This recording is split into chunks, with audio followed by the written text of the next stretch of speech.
Oh, What's and good, don't forget everybody? Welcome to Three the Hard Way again. My name is Torraine Walker. I'm here with my brothers. What's up? no, go ahead, do your thing, With bro. my brothers, Dr. Charles Cole III and Chris Stewart.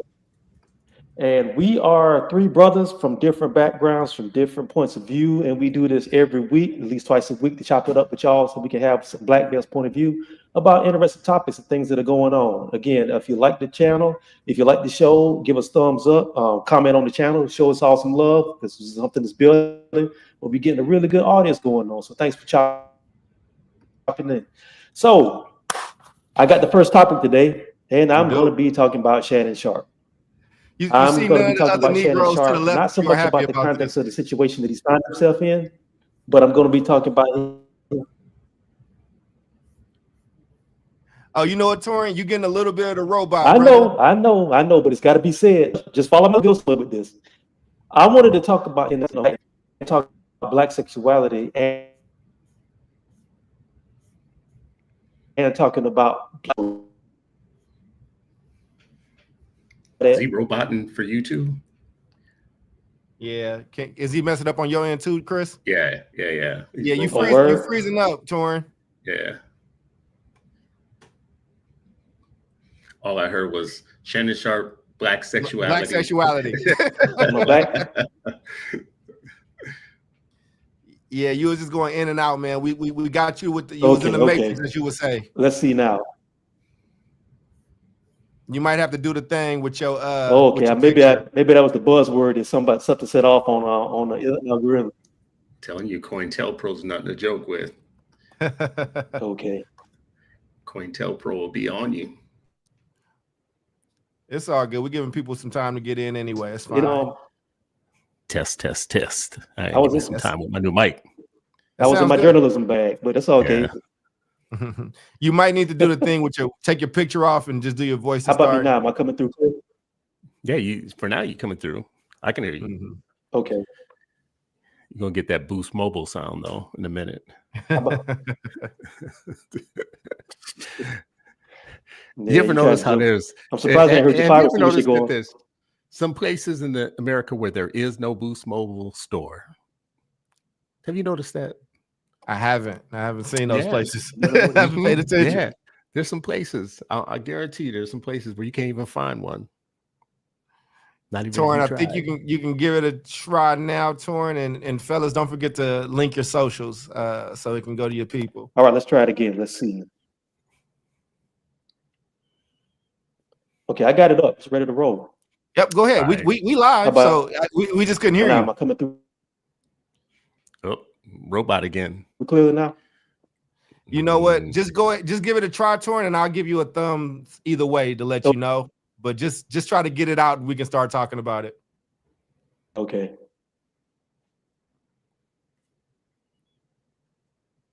Let's see how it goes now. That's All better. right. What's good? Everybody, let's see. Okay. All right. Well, welcome back, everybody. Thanks for coming back to Three the Hard Way. Thanks for putting up with the technical difficulties. We have some stuff going on. I don't know what's happening, but let's hop right into it.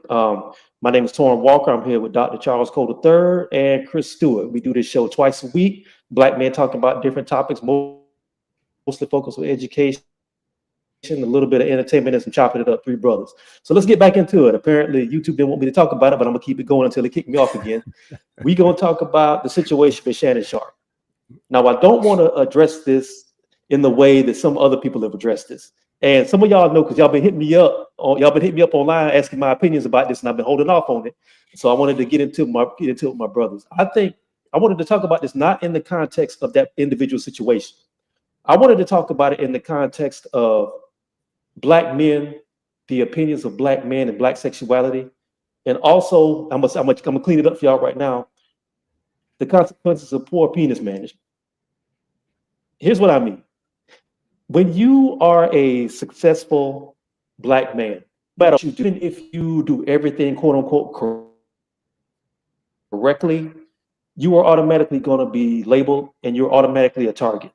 Now, I'm not talking about stuff because again, this is allegations and we don't have all the facts. All we got is right now is just a legal he say and she say. But I wanted to get into the conversation about what At what age should your discernment kick in as a black man? Especially when you're a black man and you are successful and you're in a situation where you have things that you could potentially lose.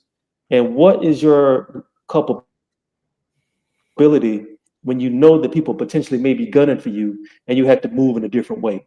I'm talking about it medically, I'm talking about just mentally, and even in business. When you realize the world is bigger than just you and your business may be affected by some of these things, how do we move forward in a world that automatically labels black men as sexual deviants?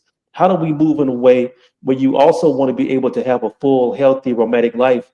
And then what decisions do you make and what discernment should hit you by the time you're 52 or 53? And I'll throw this over to my brothers and I'll come back around. Christopher? There's a few things to unpack there. The first one is, I don't think that the age matters. Y'all are choosing the words carefully, I see. Yeah, you know, I like, listen, you could be 40, you could be 32, you could be 56. I don't think the age matters in who you are to a situation like this. I also don't think it matters that you're famous, because if you're a freak when you're unfamous and then you become famous, you're gonna be a freak. And if you're not a freak when you're unfamous, maybe you will when you become famous, maybe not. But I don't think they're like people who are on TV or people are, you know, celebrities lose their right to be freaks, right? Like, you know, some of them are choir boys, you know, sometimes, you know, preachers get famous, sometimes Christians get famous, whatever, but sometimes freaks get famous too. The only difference is I heard you say penis management. I don't know what that is, right? Like,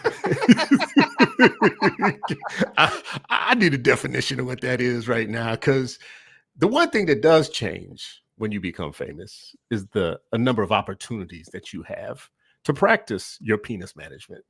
And if you haven't had that level of testing in your life, I don't know that you could talk about it, right? Like, because I feel like, you know, you need to experience that to be able to have a good opinion about it. I'd like to try.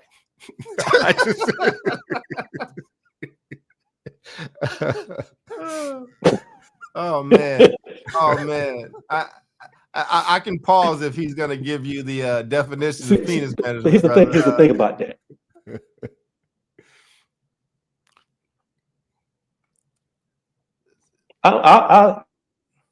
I'll give you my definition of it. When you have stuff to lose, and this goes from somebody who's about to sign $100 million contract to somebody who's got a really good woman at home and works a 9-to-5 job, you have to start thinking about, what am I willing to gain for this? And what am I willing to lose? Or what's the potential for me to lose? Now, to your point about people being freaks and being all that sort of stuff, look, if you're 2 consenting adults, or if you're 3 consenting adults, or if you're 4 consenting adults, however you get down, that is however you get down. I don't trust nobody who is a consenting adult who involves other consenting adults into what they do. Hey, it's out there. Hey, it's out there like that. What I'm saying is, when you reach a certain level of maturity, when you reach a certain age, I think it's incumbent on you to realize that, look, I have to move in a different way if I'm going to behave in this fashion. And maybe my first choice, or maybe my options, if I'm going to go down the way I get down, not maybe somebody who's 20 or 21. Just for the fact that, number one, somebody at that age is still learning about life, and they don't understand consequences, and they see you as a lick. That's the first thing. The second thing is, you got to be with somebody who's going to be able to be discretionary the same way you should be discretionary. That's the other part of it. And the reason I wanted to talk about this is because, like I said, the majority of this conversation is not about the situation itself or the allegations. It's about the age difference. And I feel like if it's about trying to, they may have problems as far as like being harassed or some sort of incident. Shouldn't that be the focus instead of somebody's age? If you're talking about 2 people of legal consent, of legal age, that's my point about it. And I just think it's interesting that we're making Shannon Sharpe out to be the poster boy for this, when there is a slew of actors and tycoons and people who are business people who do the same thing when they trade in their first wife for the second one, and when they trade in that that second wife for a secretary. This is something we see all the time. I'm not making moral judgments on it. I'm just looking at the way it's coming in. You know, the thing that you said earlier, though, that I don't agree with, which is, you said you want to talk about this in terms of it being about Black sexuality.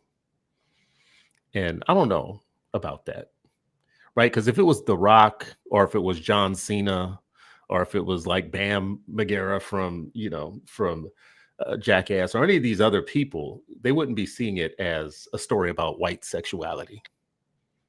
They would just be seeing it as a story about freaks doing freaky things, right? Like, yeah, I expect John Cena to have a little bit of that in him, but it wouldn't be about all white people. I don't know why we have to answer for everybody who gets in a situation like this as if it's us,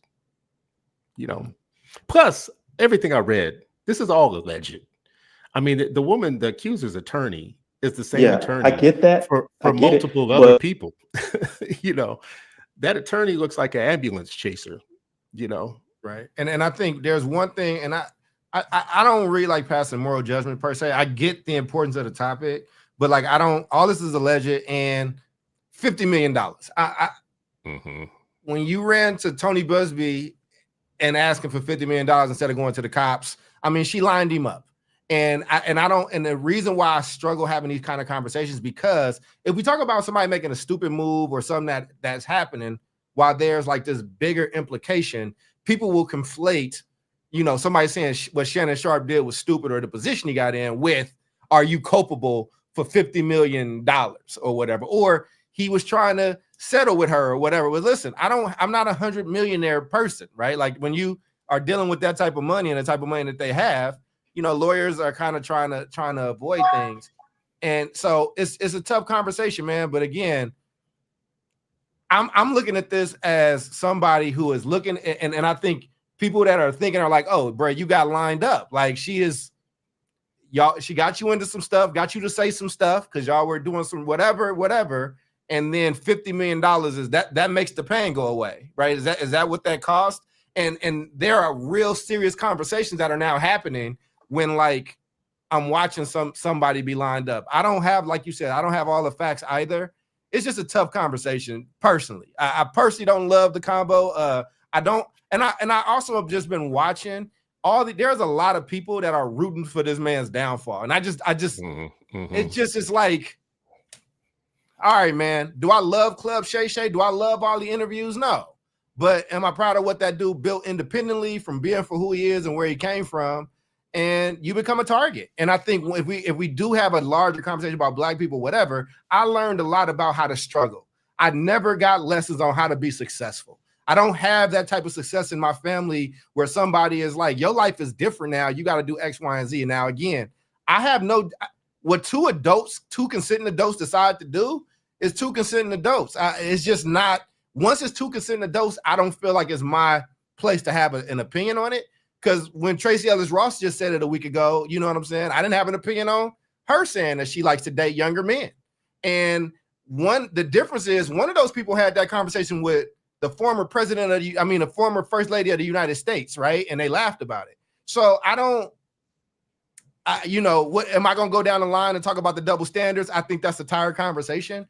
But I do understand, and I'm with somebody like you, Torraine, handling it. I know it's kind of in good hands because I know how you are as a journalist. But I'm just saying, for me personally, even with my homies, it was maybe a 2-minute convo, and then it was like we moved on because it just was not. I just don't want to feed that zeitgeist personally, but can't run from topics. So this is the topic you have, so we're gonna discuss it, and you get your time. No, and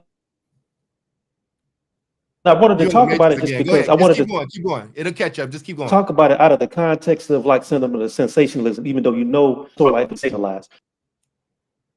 To Chris's point, once you get into a situation where you're talking about Black men, then knowing America's history automatically it becomes a bigger conversation than just one particular incident or what may or may not have happened. That's why I wanted to get into it, because everybody puts their own ideas and their own preconceived notions on the Black men already.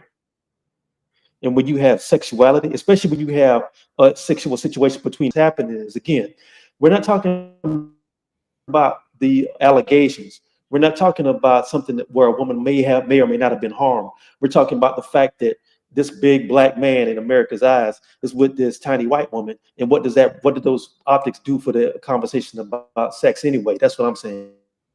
And I feel like that's sort of like the undertone that people are trying to get to without really saying it. Some people are saying it blatantly, but I think that's really the undertone, and that's why it's a 3-day story as is. Yeah, I would say that.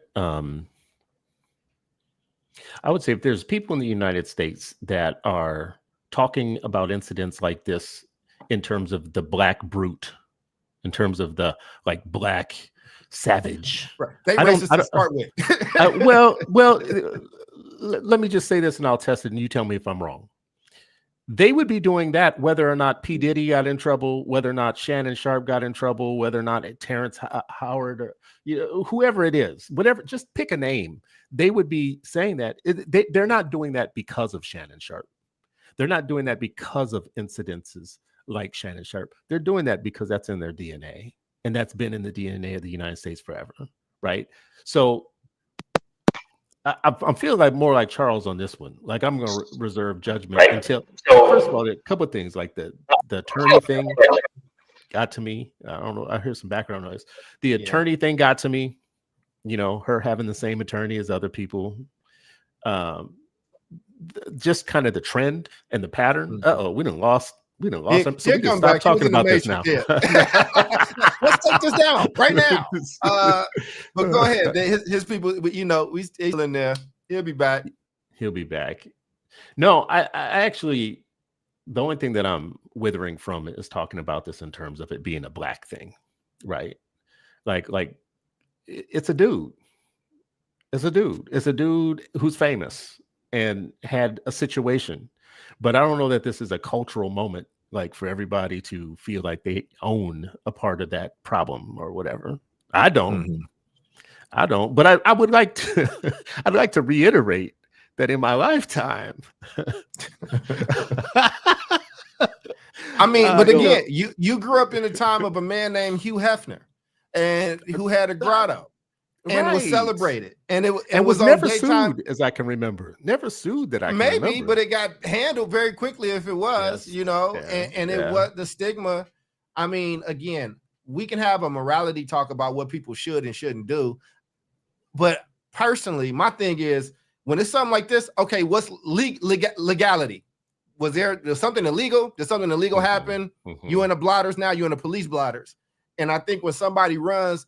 And $50 million is the thing. And then there's all this other context unsaid and unspoken about the big black man, the little white girl, age gap, this or whatever the case is. It's just, what are we doing in that conversation? But again, I know that I just know people, I know there's a racist narrative that's going to happen. And I also know there's a narrative of people that don't like him. And I know there's a narrative of people that just don't like men or black men that's going to be out there. The same people that if this were Oprah Winfrey getting accused of something from a 19 or 20-year-old, I really think the fodder would just be jokes. I think it'd just be laughing. So that's just, if Oprah got caught in a situation like this, I'd say, Oprah, good for you. I mean, I'm just, so it's all good, man. I didn't need that visual, but I didn't need that visual. But I'm just talking about powerful people, with different options than most people have. And if it was a woman in that situation, I don't think the reaction would be the same. Mm-hmm. No, it absolutely would not. And that's my point. Like I said, when you put black men and sexuality into the mix, a lot of things change that normally would not be a big one-time story. Regardless, again, notice I haven't talked anything about the allegations because that still remains to be seen whether it's true or not. And that'll win its way through the system and the courts or however it works out.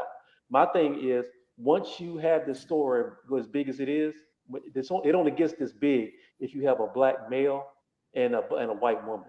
And you got to think about it now. When we know the history of America, we know the history of allegations and usually what has happened historically to black men in these situations. It just feels like to me, this story is really being blown up to be bigger than it is. But again, I want to get back to the point that even if it would have happened or not, I still think, just from a man's point of view, if you're going to indulge in these activities, so to speak, there are people and there are options you have that don't involve going on OnlyFans and picking a 20-year-old to do this with, is what I'm saying. Now, I can't speak for anybody's taste or however they like to get down, but I'm just saying that there are there are sports groupies. Matter of fact, there was 2 and 3 generations of women who are sports groupies who have trained the women up the same way that royal families used to train their daughters up to go marry princes and kings, that you can go and do this stuff with. And they know how to sign NDAs and have discretion. I'm just saying that goes back to my point about if you're going to do this, pick and choose wisely if you're going to do it. I know your brothers ain't feeling this topic. I'm just saying. No, you good. Listen, you get to pick your topic. You get to pick your topic. It's just, I just don't know how many different ways we can go with it. I mean, listen, like I said, I'm just me personally judging that man and what he does. Again, like Chris said, that man's of a certain stature I can open up OnlyFans or a magazine and can pick and have his choice, and that's what he chose. Like, again, we just got through watching Sinners, where I told you a lot of black men said Dr. Umar be damned, and she's with a big, huge football player as well, right? Like the white girl in that movie is with a huge football player, and it wasn't an issue. Hayden Panettiere was with some big, huge football player. So little white women have dated big, huge men before that might be somewhat older than them, right? Or like rich people date, they use their money and they date. Like, again, what I'm saying is, I don't know what my point of entry is on the topic, right? Because it's like, what are we discussing? If we discussing it as this heinous crime that got committed, you know what I'm saying? I think that's different. And hey, if you were on your phone, bro, you might want to, your phone was great, by the way. Your phone was good. It's the laptop. So just FYI. Okay. But so if you have issues, just go back to the phone. But all I was saying was, you get to pick your topic, man. It's your topic, and we got you. I'm just saying, we just drawing a blank on it, B, because it's like, where. Well, I'm not drawing a blank on it. I'm drawing a blank in the sense of I don't know where to take the combo, because I feel like whatever I say, the response from all of us could be duh. Like, we know powerful men. No. I can give Torraine some heat here. Okay, well, go ahead. I'm gonna let y'all do First of all, you can't tell another man how to use this thing. That's just like that's a code violation, right? Like, everybody's got their level of freak, between 10 and 1, like 1 and 10, and people can twist that around on you. What happens in private, and you are right that they become targets, absolutely, but what I would say is, I bet the majority of times that we see issues like this, we don't know a tenth of the information. I bet you there's this whole world of information out there about what's happening with these folks that we never get to hear the real stories on, right? But I will disagree too, though, that it's just because he's a black man, because you haven't seen James Franco for a while, have you? You haven't seen James Franco for a minute. You haven't seen about a whole bunch of them people that were part of the Weinstein fallout. The whole Me Too thing took some scalps, lots of scalps. So I don't think it's about him being black. I do think, let me take that back. Ever since Birth of a Nation and Emmett Till, America has proven that they don't like to see a black man with a white woman, period, right? And they have proven like they are willing to go to war over it. They're willing to fight wars. So what you said earlier, he's big, she's small, he's black, she's white, whatever. Just the visual, it could have been totally innocent, and there'd be a portion of the United States that would look at that and have a revulsion just because of the cast of characters. Yeah. I think the other conversation that might be good is like how when you come from really, really jacked up circumstances and then you come into money, like how do you then be successful? And I need to like figure out how to be successful. El Michelle said something that I can't repeat, but I will post the I will post her comment. I did not say that. No man on this show said that, for the record. Nobody.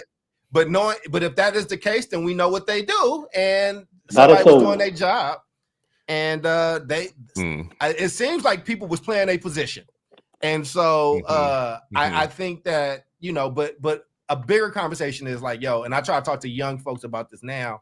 Like, you're going to actually be successful. Let's just start naming it. I know we can't say that because we don't want to be superstitious and jinx it, but you're about to be successful. So there are going to be things you got to do differently. These are things that I've struggled with. I've struggled with having success. I've struggled when me and Chris had a successful show that was probably not really successful to a lot of other people, but like all the comments and things like that, like I take that shit seriously. And they were like, dude, you got to stop reading the fucking comments, right? Like, or like when you do deal with somebody, what does that look like? And what does that mean? And, because maybe there's a lot of people who was in love and then shit got ugly and tricky and they still was exposing each other and it got nasty, right?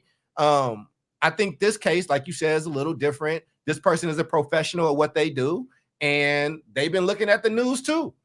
They've been watching Diddy and Cassie too.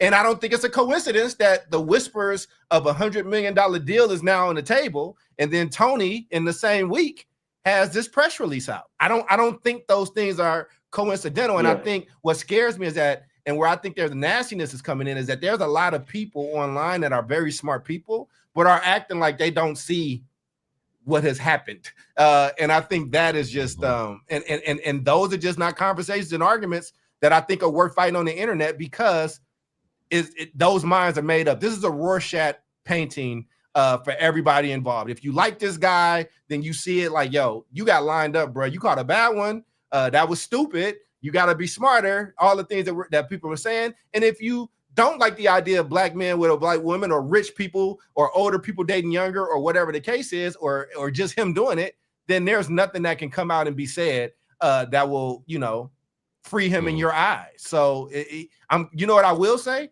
The good thing that he did is he built out that damn Club Shay Shay, and he built out that nightcap. He has independent things that he cannot be fired from, even though he probably gonna lose some money and some endorsements. He's stepping away from ESPN while they do their investigation. But the biggest lesson, there's a lot of lessons. I think one lesson that's being talked about less is young black people, people in general. Learn how to build something that's yours, that's your own, that you are the boss of. Yeah, I'd agree with that. I mean, listen, and Torraine, I don't know, like, I didn't get your full take on this yet. We just went off and riffed on it, so we didn't get your full take on it yet. But yeah, I just feel like we're going to see this again. But to my point, Charles, where I might disagree with you a little bit, is this is going to happen to some people, and we're going to be like I am right now. Like, I don't know. Like, I don't see him that way, so I don't know. It's going to happen to some other people where I'm going to believe it right away. Like, I had no problem believing Sean Combs was at that level, right, of freakness, right? When it came out, I didn't have any. When it went to Jay-Z, I was like, I don't know. It could be, not could be. Now that it's Shannon Sharpe, I'm kind of like, I don't know. So I do practice some judgment, like when I see this happen to different people. There's some I just feel like, yeah, if it happened to the baby, I wouldn't, I wouldn't dismiss it, But Torraine, what's your full opinion on this? Yeah, and now we can hear you clearly. So have your moment, brother, because I feel like you got something articulate to say. Okay. I try. My full opinion on this is this. This, in my opinion, is two people who were looking for something from each other. I believe Shannon was looking for an experience. That woman was looking for access and also some funding. It didn't go the way either one of them wanted. And I think somebody got in somebody's ear and said, well, if you're not getting what you're not touching on the allegations, because again, I do not know, just like nobody else knows. The only people who know are Shannon Sharpe and that woman. Everybody else is either bringing their own spin into it. And so my feeling about this is, I think this is representative of the way America feels about black men in general, especially successful black men, and then black men who embody that archetype of the big black man. Because whether we like it or not, Shannon Sharpe physically embodies that stereotype that puts the fear of God in the white supremacists. He's a big black man with a small, slim white woman, and this is something that puts the fear of extermination in those people who believe that. Thanks again for the visual. Let's just be real. If you go, Torraine, when you get a chance, man, if you can, go back to your phone when you get a chance, Torraine, because you doing a slow down catch up again. But go ahead. I might do after this, but after I say this, all I'm going to say is, what you look at any hardcore white supremacist text, and this is their number one fear. even down to the full core idea of the 14 words, where we have to establish a society for the preservation of our white families and white children. The idea, white supremacists are Chris loves obsessed that. with this idea of being made Mhm. extinct by the dark hordes. So this is what that is, and I think that's something that's ingrained in white supremacist culture, especially in America.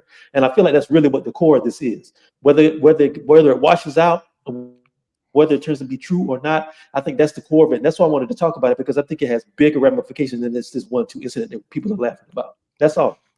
All right, are you going to switch to your other? Switch. And to your point, Chris, I don't believe in policing another man's desires, whatever. Yeah, I just wanted to say you got to be more careful. That's all I'm saying. You got to be more careful. So let me give a mini TED talk for a second here while you get your tech working there. Here's my mini TED talk. If you have not heard of Dr. Frances Cress Wessling, she wrote a book called The ISIS Papers. And in the ISIS Papers, her theory of this very thing that we're talking about is that there was a point in time where people left Europe and they started traveling the world and going other places. And everywhere they went, they met a different group of people that were not like them. And they became fearful everywhere they went that the world was not like them and didn't look like them.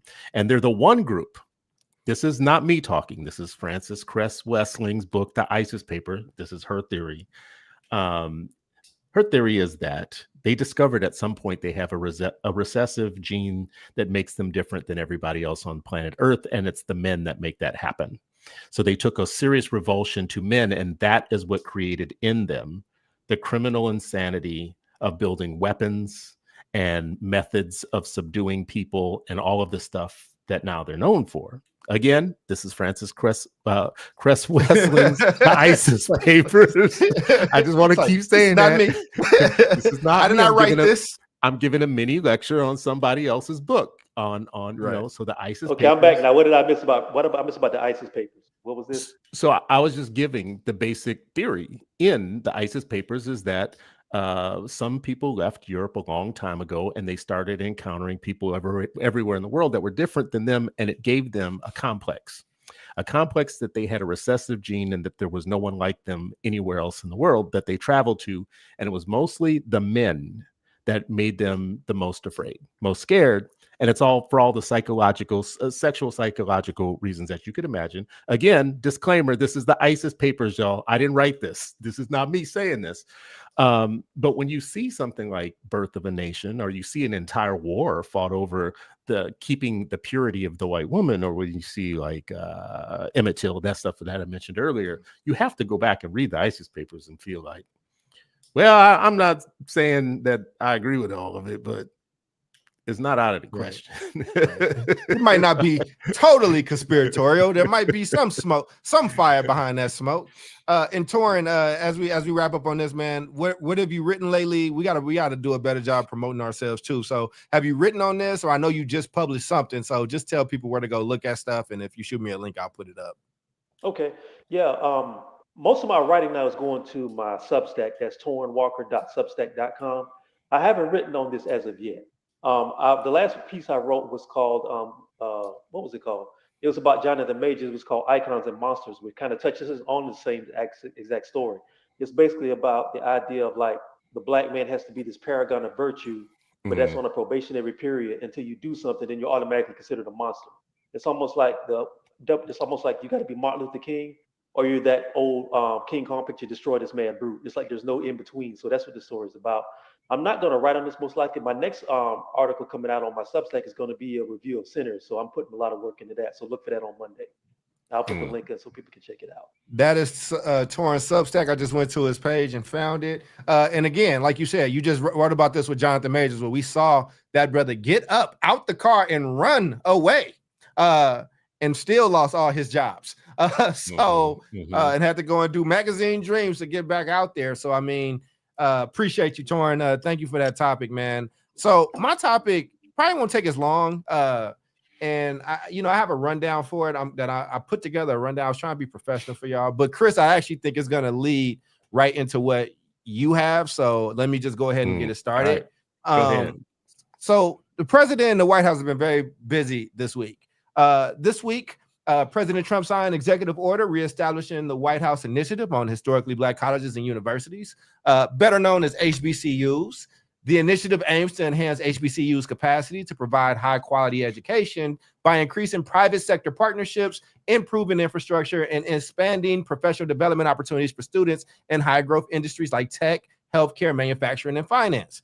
The order also establishes a President's Board of Advisors of HBCUs within the Department of Education, comprising leaders from various sectors to guide the administration's efforts in supporting these institutions. However, this move comes amid a broader set of education policies introduced by the Trump administration, which include efforts to reshape higher ed by emphasizing merit-based admissions and reducing the influence of diversity, equity, and inclusion, better known as DEI initiatives. So my question is, just given the recent executive order aimed at promoting excellence and innovation, all the stuff he said, the nice stuff they said about HBCUs, which includes all this private sector stuff, but keep in context of who this is, who this administration is, their kind of attacks on certain things, and their notion to do away with everything Biden did, meaning that they took this out of the federal government's hand and put it directly into the president's office hands. What do you think is how you think is gonna impact the future of HBCUs? And I've chose this just for context because we had already did this reporting on HBCUs. Chris, your son and I just produced a video that's actually going really well that's discussing the vanishing of Black men in HBCUs. So let's just start with you. I know this will dovetail into your Black MAGA at some point, but what do you think is going to actually happen for, HBCUs and their students?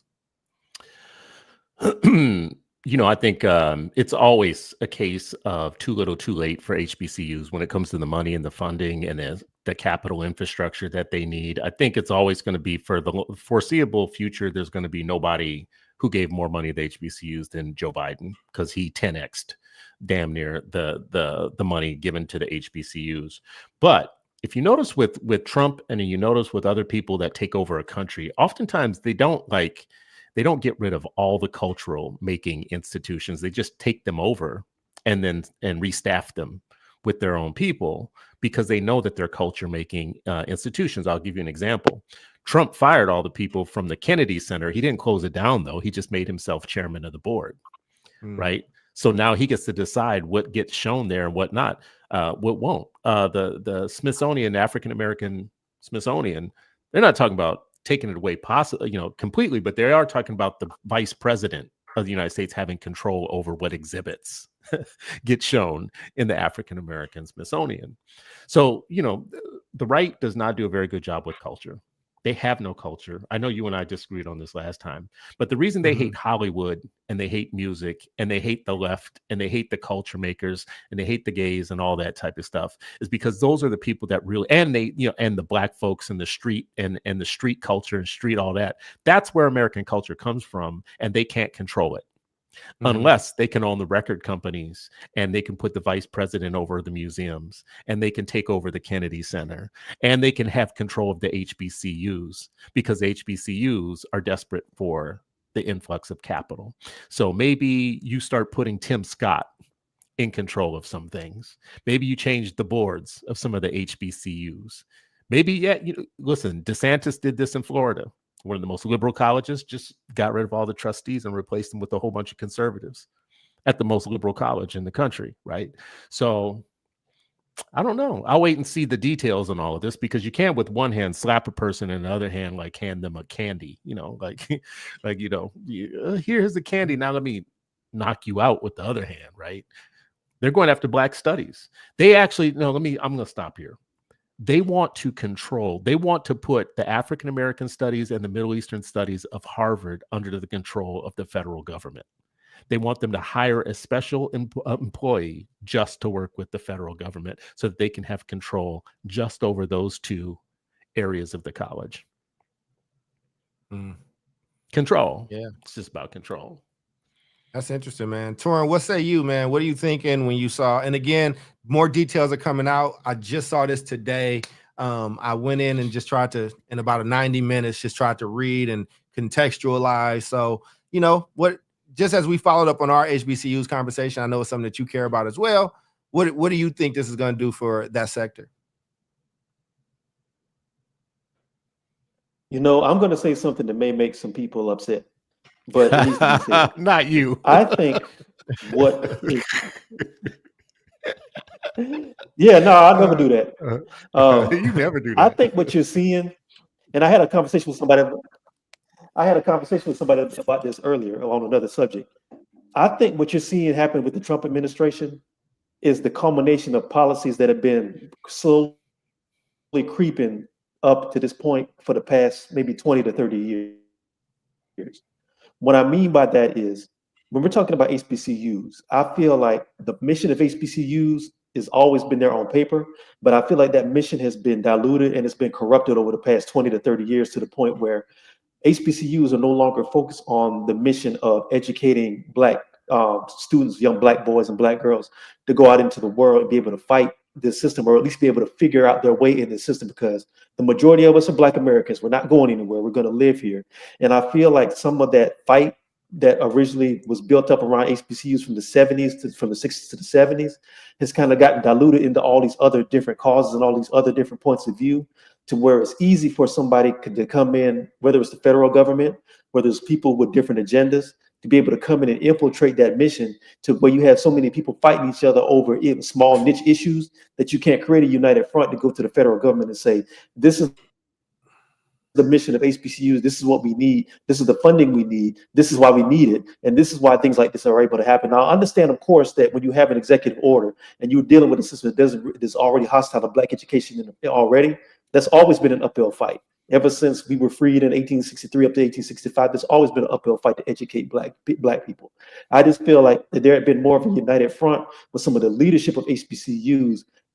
Maybe this could have been avoided. Maybe there could have been some harder legal challenges to push this back, maybe to the point where maybe you kick it down the road and maybe this wouldn't happen. Again, the facts are still coming out. And I understand when you deal with an executive order, you can go back to say that, you know, by the time an executive order gets fought through the courts, it could be 2 to 3 years before this stuff takes effect. I'm just saying this wasn't an overnight thing. This is the culmination of something that's happened 3 or 4 decades prior. This is just my opinion. Yeah, I listen to both of you, and I actually understand where you both are coming from. I'm looking at this as somebody who's been watching this sector that was supposed to be somewhat a new American dream for Black people.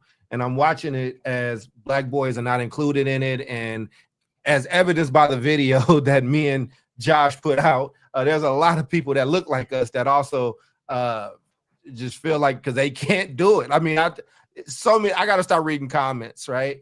And I think on some levels, man, I don't trust hardly any White House, but I definitely don't trust this one.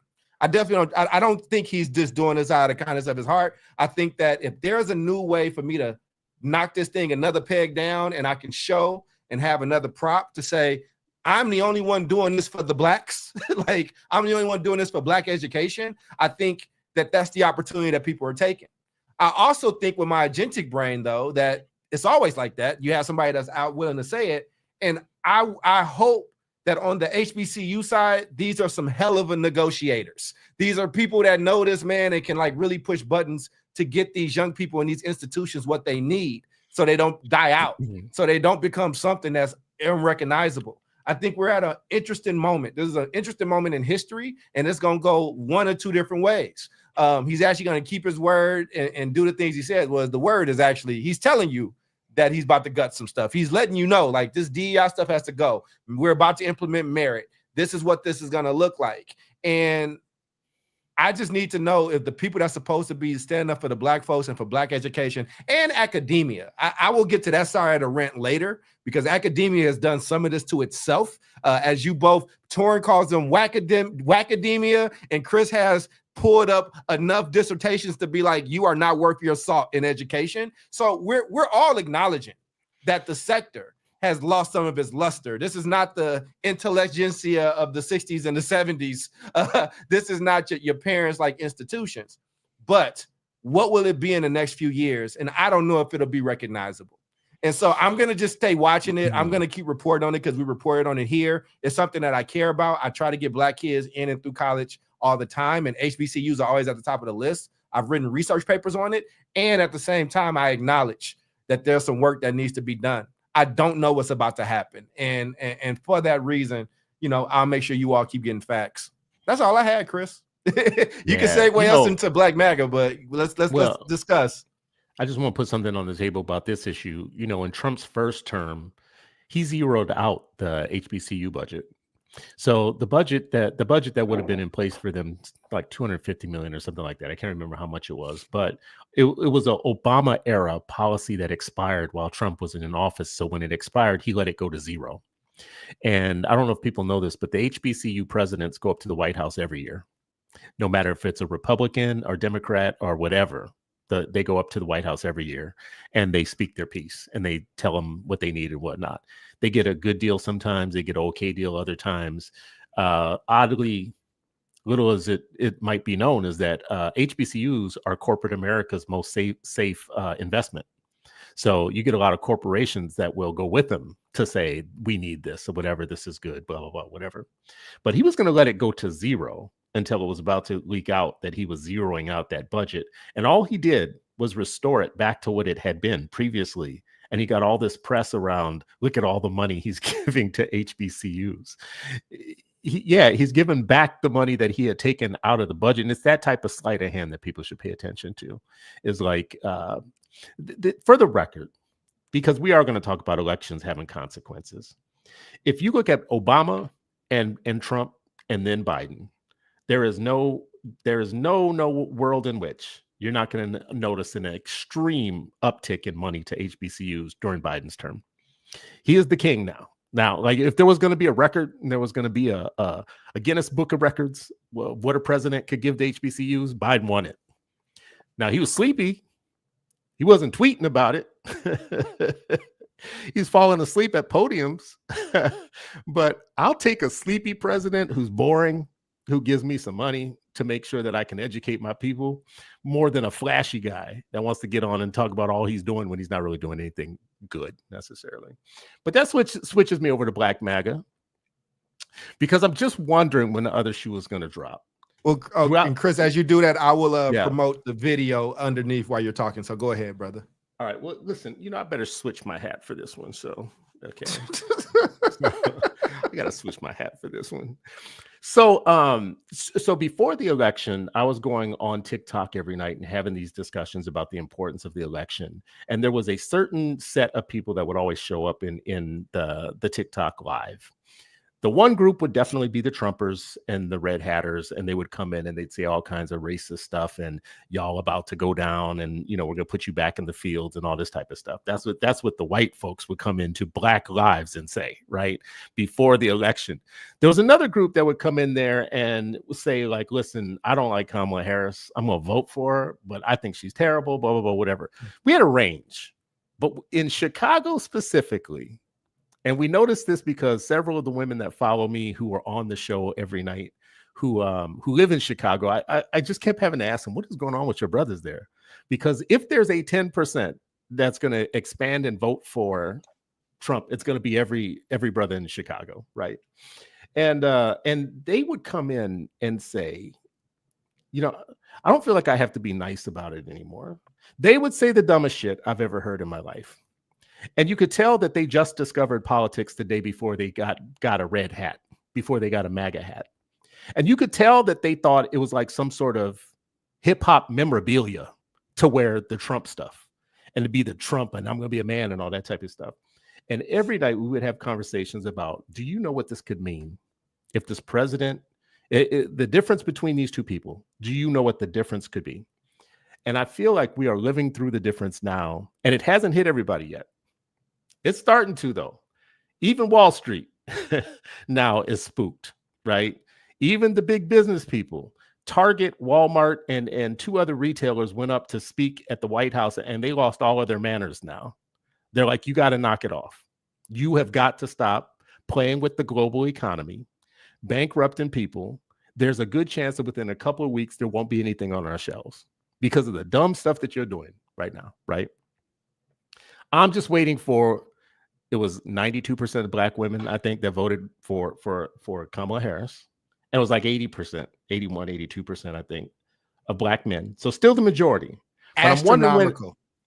It's still the majority, but I wonder when that 20% is going to admit even that there's a little bit something not good happening. Because if you look at them on TikTok, they're still saying stuff like, well, I mean, we just got to wait it out. He's only been in for 4 months. And, he's, man, I'm just wondering when they're going to come home. That's the topic that I have right now. Black MAGA, I know it was cute for a minute for you. I know you felt like this dude gave you your penis back. I know Jesus. you felt like he gave you your manhood back because you felt like a eunuch because you had to listen to annoying shit online. And because you had to listen to annoying shit online, you voted for the Third Reich. I know that was cute for a minute. But when are you going to catch up to the policies that are about to hurt your people right now? Hurt your mom, your aunt, your grandmas, all the people that need prescriptions, the people that need cheap food. When are you going to come home? Maybe never, but I'm just asking. I'm just asking for a friend, not for myself. I'm just asking for a friend. I'm asking for you, Charles, because I know you worry about this every day. No, I mean, I don't. I think here's the thing. I'm not a black Trumper. I'm not a MAGA cat. I didn't vote for that dude. I voted for Kamala Harris, but I was also one of the people that was not excited in this election. But also, if you're going to talk about Chicago, Chris, you got to add the context. It's a lot of context that you're missing. You're missing the immigrant thing. Oh, no, I know that context. No. What I'm talking, for the people that's listening may not know this. Yeah. And so when that was happening, right, for so long, Black Chicago has been told what can't happen, what can't be done. And then Mayor Johnson is running, and he's running on a lot of these different things. And then Abbott has the issue with the migrants, and we're going to ship them to you sanctuary people. Mm-hmm. And when they came to Chicago, a lot of things just magically opened up and appeared. And these migrants were put in Black communities and Black places where kids play football, and Pop Warner is now gone. And then they started to see the money that was happening. While at the same time, Black people were complaining about crime and things of that nature. And they were being told that crime's not that bad here. And those people lived in those places. And some of those people did get a little fed up. And I don't think Mayor Johnson helped. I live in Dalton. For the people, I know Chicago is they're like Atlanta. If you are 2 centimeters outside of Atlanta, don't say Atlanta. I live in Dalton. I don't live in Chicago proper. I will say that shit does roll downhill though. And what Chicago does impact us. Torraine, you've been to my community. So I may say suburb, but ain't too much suburban as you come in. I live in a Black industrial, union town in Dalton. And it's a lot of crime. And you start seeing like the migrant stuff starting to play out. So again, we're still over 80% as far as the Democrat. I still think that's a linchpin holding point. But but the other thing too is you are right about a lot of things you said, Chris, but those people still feel ignored. And those people still feel not heard. And I think what some of those people would counter with is, what about the policies in the last administration and how they impacted me, how I still lost all my stuff, how I'm still poor, how I'm still feeling this. And I just think that there are American people hurting. And I think that so again, I don't want to be the voice for these people. I want to have a balanced conversation. If it were flipped the other way, I would also kind of be on the tip that you were, Chris, but I just think to have a rich conversation, because I've talked to some of these people. I've heard from some of these people, and some of these people were very staunch Democrats. That's the interesting thing people aren't really naming. It's not just these middle of the road or Black people that are doing it. It's some of these people that were gung-ho Democrats that were out there for Obama, that were out there doing a lot of stuff. People. And Bernie's, well, we ain't even talk about Bernie Sanders people because they a whole different bag, right? Yeah. And so there are some things and so I don't have a lot of opinion on it. And I'm doing this, Chris. I know I'm doing this, but I can't let the place that I live right next to, it's just some context there. So I'll throw it to Torraine because I think y'all gonna have a better conversation. Well, let me just quickly, I'll say this. I was talking to them every night.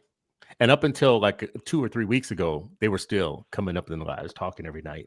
And I will say there is a difference between people who voted Democrat, but they didn't want to, but they held their nose and did it. And the people who said, I'm just not going to show up at all. Like, I'm not going to vote. I'm not with any of this, right? And the people who actively went and voted for Trump. That's a difference. Those are 3 different sets of Black people. I could be mad at Brandon Johnson locally. I could be mad at Democrats in St. Louis. But it's a different level of mad for me to vote for the Klan. See what I'm saying? Like there's people that didn't show up. The majority of people didn't show up. They just didn't come at all. Like the millions of people just didn't come out, didn't show up. I understand that part. I understand when you have people like Jim Brown, though, who actually fought the Klan, who actually like was against those type of people, like that's what I'm saying. The hard way, by the way, right? The hard way. You know what I'm saying? But like he actually did that, right? Like I think that, but I think here's the other thing, and I'm gonna throw it. I'll go to you, Torraine. I just want to add this. There is a difference, though, in the type of person that'll get on TikTok or get on social media and talk about it. I'm talking about these people that will never get on social media and speak. I'm talking about these people that are not very boisterous, that are not really just out there like that. That are not looking for that attention, but they are like, I'm sick of this, and I'm sick of like these issues not being dealt with. And again, and you're not doing this, Chris, but this is what I'm hearing. We use the boogeyman tactic the first go round, and shit is still standing. And so people are just not. I don't think everybody sees them as the Klan. I don't think everybody is afraid of them in the same way. And I get your point. There are facts to show that these policies will hurt you and they will hurt people you care about. I'm not denying those things, but I am dealing in the reality of actually talking to those people, going into those churches, sitting with those men and women, by the way. We're going to stop putting this shit just on black men. It was a lot of black women that led a lot of these things in Chicago specifically that were like never blue again. And they're making their own political choices. And if we want these free and fair elections and we want freedom of speech, now elections have consequences and they suck. These are some sucky consequences, but I can't now advocate to take votes away from people that have a difference of opinion. And when you are in an election, when you are trying to be president, you have to convince people. You got to convince people. You just do. And so, this administration is crazy. They're going to be crazy. And the last one was ineffective in a lot of ways. And people are hurting. I'll stop there because I don't like having to take up for that other side like that much. Go ahead. All right. I'm going to speak as somebody who's a political independent. I was a Bernie supporter.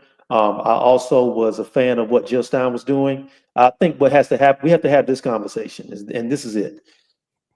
We can do this whole thing about like MAGA is bad. And yeah, MAGA is bad from a black man's point of view, from a black people's point of view.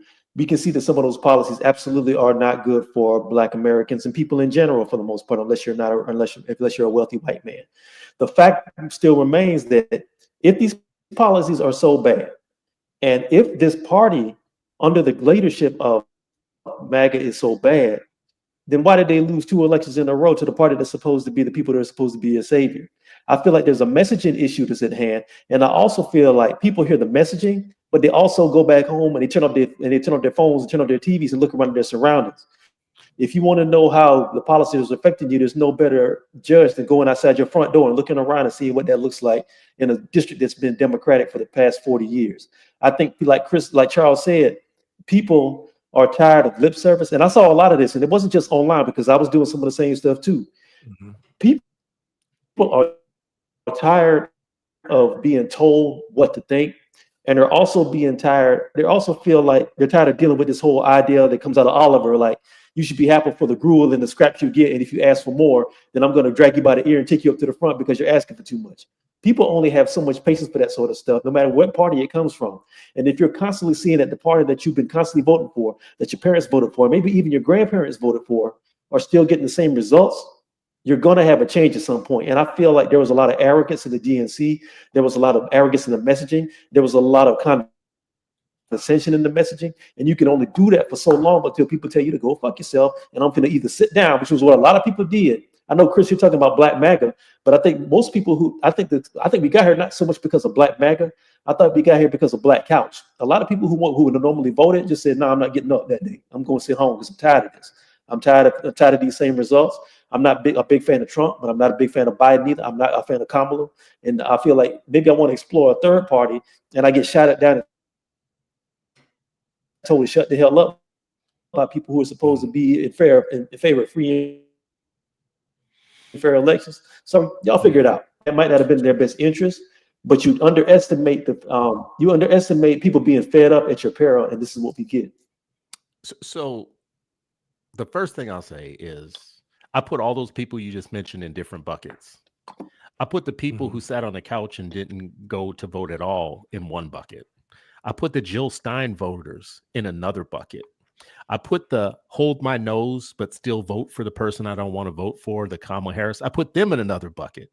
But out of all the people, the ones who said, I'm going to pull the lever for the red hat, I put them on a very different bucket than those other buckets of people. Jill Stein voters got their own set of things. They're leftists, and they believe that she wasn't left enough, and that to push her to come left, she would have to lose to the right. And they said it. They were accelerationist. Like, this has to happen for you guys to get the message. That's different than saying, well, I support deporting everybody. I support giving tax cuts to the billionaires because they make jobs. I support all these different things. That's a different group of people, though. Like, sitting at home because you're so disgusted. I get that. I'm not going to vote for none of these people. I'm going to say, listen, my TV is working. I'm going to stay at home. I'm not, and especially in places where you have to stand in line for 4 hours, right? 2 hours, an hour. It takes me 8 minutes to vote. I watch some states where it's taking people an hour and a half, 2 hours. There's people that like stay there until the place closes. You're not going to do all that if you're fed up. I get it. Like, you're not going to do all that. But still, the actively pulling the lever for Donald Trump, to me, that's a different group of people. That's the first thing I'll say.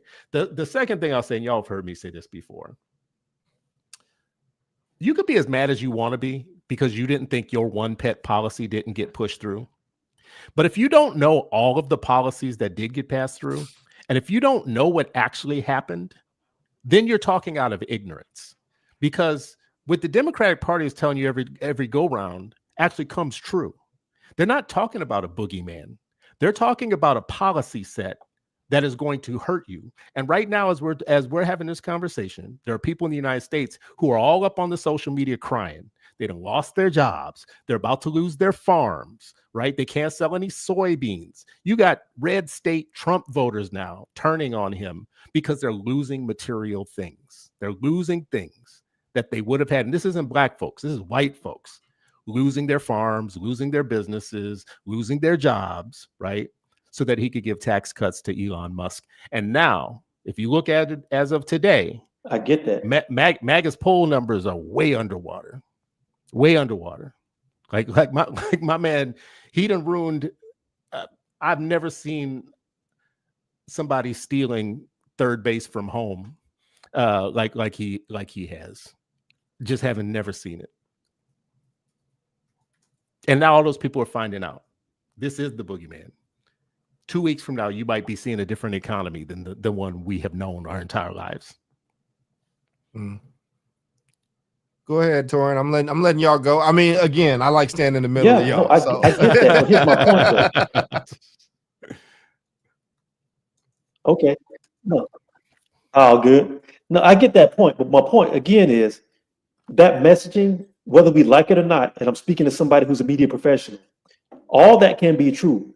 But if you do not make the case to the voters as to why they do this, all that stuff is just as making paper planes and throwing it up in the air. All you saw from the Democratic establishment for the last 18 months was Trump is the boogeyman. He gonna get you. And if you want this done, if you want to continue these policies, vote Democrat. They did not do that. And these are people with $1 billion war chest. And this is me sitting at home with my laptop, but I don't even have my stuff up yet. And I can tell you this, but you got all these consultants that you've hired. You got all these people who you're on your payroll that are making six figures. And they can't tell you the way to reach people is show them what you have done, show them how you can continue these policies. And if you vote for us, this is what we'll continue in the future. But all you got was Trump, Trump, Trump, Trump, Trump. If you vote for us, Trump gonna come back. If you ask any questions about why we're doing something, shut the hell up, quit asking us questions. Trump. Trump. I don't care if you do that to a child or a dog. If you dog them around in the yard, you got to meet people where they are. How about now? Is that better? I think you froze up a little bit. You froze up a little bit. You're back now. Yeah. Okay. All I'm saying is that you still got to be able to take the message in to the people that you want to make it to. You can't give them this boogeyman theory over and over and saying Project 2025, and even that was bad. If you were going to sell Project 2025, how come you didn't get into the meat and potatoes of what Project 2025 was instead of going Project 2025, Project 2025, Project 2025? You're going to tune out. The human brain tunes out if you just keep doing things over and over and don't give people a why you're doing that. Well, I mean, 75 million people showed up and voted for her. So maybe a certain human brain shuts off, but 75 million people showed up because they knew exactly what was at stake. And see, this is the thing. I paid attention. If you hate Democrats, they'll never say anything good. This is what I've learned about the left. They can't say anything good. It's against the law for them to say anything positive about the Democrats. So the Democrats could speak the Lord's word, and they will find cause to say, well, you didn't say it the right way. 75 million people did get the message, because the message, I watched everything that was coming out from them. They did not say boogeyman, boogeyman, boogeyman. They said very specific things over and over and over again, and most of it was about economic stuff. And most of it was just about the economics. And I heard it at every stop that she went to. I heard it in all their press materials. It was over and over and over again. He kept doing the social cultural stuff. She kept responding to that with the economic stuff. And that's the weapon that they thought they had, was the economics. No matter who you like, no matter what you like in life, this ain't about personalities. This is going to be about money in the long run. And I heard this message over and over and over again. So when I talk to people who say that they only heard this simplistic message from the Democrats, I just have to wonder where. Like, where would you listen to that? Because I actually, not only did I, when I listen to MSNBC, I heard it. When I go to rallies, I heard it. I'm gonna look it up. Speaking, I heard it. I'm just telling you, like, I want to see examples. I mean, I don't think the two of us are just making it up. What I'm saying, but there was an air. There was an air there was an air out there, and there was a lot of talking at. And again, this is democracy, man. And my side didn't win, and this shit got a lot of consequences. And again, we could keep telling people and beating them over the head around what they should be doing. You know what I'm saying? But it's like this is where people were feeling, and I think that some people, there are a lot of. I just want to keep coming back to this. A small ggroup of people. A small, but again, the majority of black folks showed up. I was gonna say 80% is 80% is unheard of, except for the 92% that is black women. Like, these are astronomical. So again, we keep focusing on on those people, but also just to clarify as well, the current as of right now, the approval rating for Trump is down to what is lowest. I think his approval rating currently stands at 40% according to Pew Research Center. And it is down from 47%, and the Democrats favorability rating is at 36%. It's the lowest recorded in their polling history. And when they polled the young people, because I always have to get the youth numbers as well, they revealed that only 23% of Americans aged 18 to 29 approve of the job that congressional Democrats are doing. The point is that people are low on government right now, period, like all around. And so when you have people disenchanted with government, with either side of it, you see a little bit of growth in this independent sector. But where do we go from here, fellas? Like, people are not happy with either one of these sides. And their numbers are really low. I think because those, like first of all, I think, and you got a new subscriber, Chris and Torraine say thank you to Miss Butterfly Love Consultants. Subscribe and open their account. There you go. Let me put mine up there too. Go ahead. I feel like you're talking about a reality. Appreciate right? it. But even in realities like the one that you just mentioned, you have to make decisions. As an intelligent human being, black people in the entire history of the United States have never had a perfect person to vote for. As a matter of fact, in the entire history, they had to make very shrewd decisions about their vote. And they voted for people that were hella racist in the past, but they were less racist than the other races. And that was because that's how we got to free, is being able to understand situations and taking every inch that we can get and not selling ourselves out because we're having a tantrum about one of the sides or the other. They've never been perfect.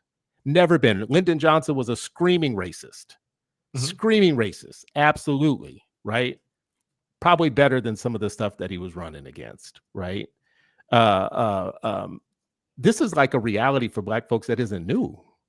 We've never voted for the person that was going to have our back on a lot of shit. As a matter of fact, we voted for people way worse in the past, but they still weren't Reagan, right? Reagan did some damage in the 80s. He did damage that we're still trying to recover from in the 80s. But it's not like he was running against somebody that was good. I mean, you voted for Democrats in those elections against Reagan, but you didn't do it because you thought they had a great candidate. You did it because you knew that Reagan was going to do exactly what he did, and we're still reeling from it.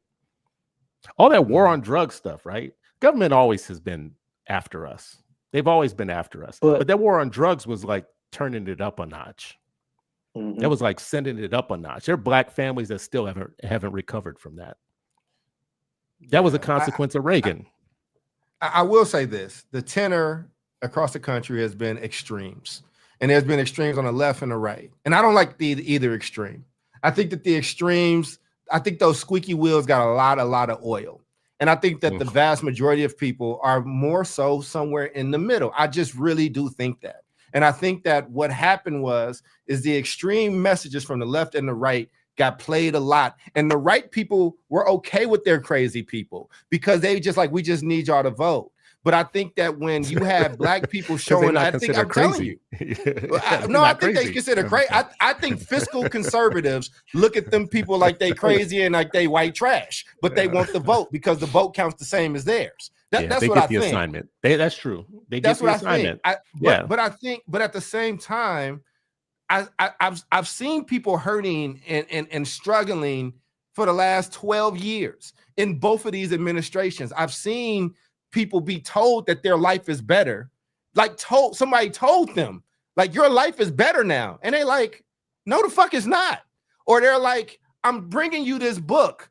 Why is my kid reading this? And again, that shouldn't be the issue of the day. But like you said, when people go in the voting booths, when you look at the voter psychology, sometimes it is a single issue that sticks in their craw, that sticks in their minds. And now, so I'm not smart enough, I'm not Black enough. If I don't read this, if I don't want to talk about 1619, if I don't want to be super woke, if I don't want to have these things, now I'm Trump. I'm a Trump lover now, or I'm a Nazi. Well, I should vote for Trump. I heard some shit I don't like. I mean, listen, you don't sell out my family, I mean, but you're trying. But listen, Chris, you can do that, Chris, because you're not a serious. We're not running. It's dangerous to underestimate that mentality, though, because when you do that, what you do is you leave the door for somebody to take you. It's the same. It's the same. Yeah, that door's always open, though, right? That door's always open, though, right? But I'll just finish the point because I think y'all are actually having an incredible conversation. El Michelle thinks so too. She says y'all are better than the news show. So thank you, El Michelle. We're gonna take that. No, what she's saying is stop talking about education. She's saying talk about this and not the education. The same. I think so. I've gotten that a lot, right? That's why my topic was very quick. but what I'm saying is, but it's the same roots and fabric. When we dissected the Black males missing from HBCUs, they cited the same things, and they're voting with their feet. They're voting by not going. They're voting by trying to figure out something else. And when you add on how not as good the university system is, how education is taking a back seat, when you add on the back seat that the economy is taking for poor people, not just for the rich people, right? Not Wall Street, but for people at the supermarket, that stuff goes into play, and it does drive people to either not vote or just you can push somebody over the edge. And what I'm saying is that sometimes we can push people over the edge if we just summarily dismiss what they're going to. And maybe somebody is disingenuous, but when that person comes and sits next to them and listens the same way, let me tie in all the topics that we talked about. The same way that little white girl might have sat next to Shannon Sharp and told him all the things that he needed or wanted to hear in that moment, to the point where he's like, I will give you $10 million to go away. And she said, no, I want 50, greedy heifer. Like the same way that happened. Some of these people have overplayed their hands, and sometimes our political parties have overplayed their hands. That's why you see all this shakeup. And I do think there's a little bit of the ghost of Bernie in there. And me and you were on the same page about the Bernie shit, Chris. I remember when Bernie was running. I remember how that shit went, right? And I remember like some of the people on that side were unreasonable, right? But I do love me some Nina Turner, and I understand like these people did say that this was coming, and some of those people did, not Nina, I'm saying, but some of these people did say, well, y'all have it then. Fuck it. Like, you don't want me a part of this. Obviously, I'm not good enough to be in the door. So let me take my vote and my kids' votes and my husband's votes, my 18-year-old kids, whatever, and let me go home. That's all I'm saying. You're not wrong, Chris, in what you're saying, but you're having a factual argument. But if we're talking about this from politics, elections, where I have to convince you, that's and we just can't ignore those people. We can, but I think that 10%. I don't think you ignore them, but I will say this much. I just don't think that. I think but here's the thing: when you do, we've lost the ability to call people. But here's the thing, though: when you do that, sometimes I think we get into this conversation about like what do we do when it comes. Yeah, I think he's lagging a little bit. I think that's why he was talking over. You that COINTELPRO. I'm working an election. The FBI. Torraine, we completely lost. I never had this happen before. Yeah, we completely lost you though, Torraine. You might have to say it again, brother. J. Edgar Hoover's on you. The ghost of J. Edgar, his black side. Yes, might be his black side. But I think there's a good conversations though, right? And I think that they really got right. Yeah, no, I think he needs to go back to the joint. But I think these are good conversations, and I think we actually like hit on. When all I get of your these, point, right? I actually been very clear. It's not my ministry to go and recover our village elites. and I will say this much is true, because nobody's going to say what I'm going to say right now because they're afraid of sounding elite. If you didn't know the difference between these two candidates, and you didn't do your due diligence to know the difference, and if you didn't understand the consequences, it is okay for me to call you stupid, right? Because, as I said before, Black people have made forward progress only because they have been pragmatic in an unrealistic world constantly. They have been radically pragmatic because they faced so many opportunities to fail, so many times where they had no hope. Like, it wasn't even worth having any hope. And they still push forward with the most pragmatic thing that would get them even an inch. Our ancestors did that. They did that in the 60s. They did it in the 40s. They did it in the 10s. They did it in the 1800s. They did it in the 90s, right? We have today is a different situation than the tradition of Black folks. It's not a democratic tradition because half of the vote used to be in the Republican Party. It was 50-50. They didn't come to the Democrats for no reason at all, just because they were stupid and they wanted to be on a plantation. They were kicked out of the Republican Party because of all the civil rights stuff, right? They had to make a pragmatic decision. The Black Republicans had to make a pragmatic decision. Oh, shit. Well, we're not welcome over here no more. I guess this is realignment time, right? We got to go over here and do this.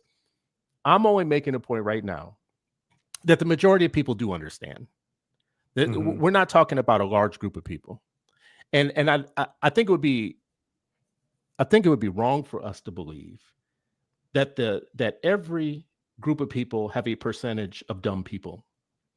And that percentage in Black folks might be exactly equivalent to the folks that didn't understand what was happening with this election.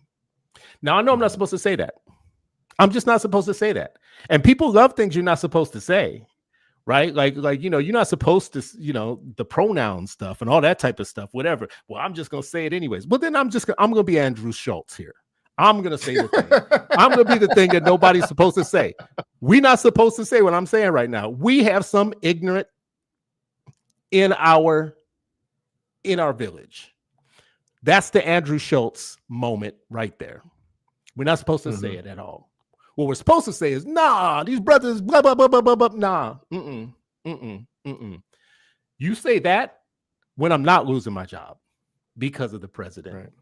When we are not taking billions of dollars out of the economy and giving it to the billionaire class and taking it directly out of Social Security and Medicare, right? Cutting off entire lines, possibly Title I now and IDEA, right?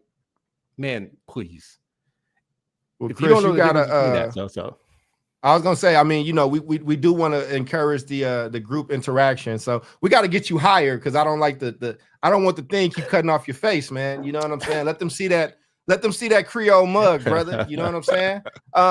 But why don't you respond to one of your fans who is challenging a little bit of that? And you got to read it out for the people that might just be listening. She says Black people need to stop being so politically illiterate and ignorant based off of our emotions and learn how to use our vote as a political strategy. Voting blue every election is not a political strategy. It's insanity.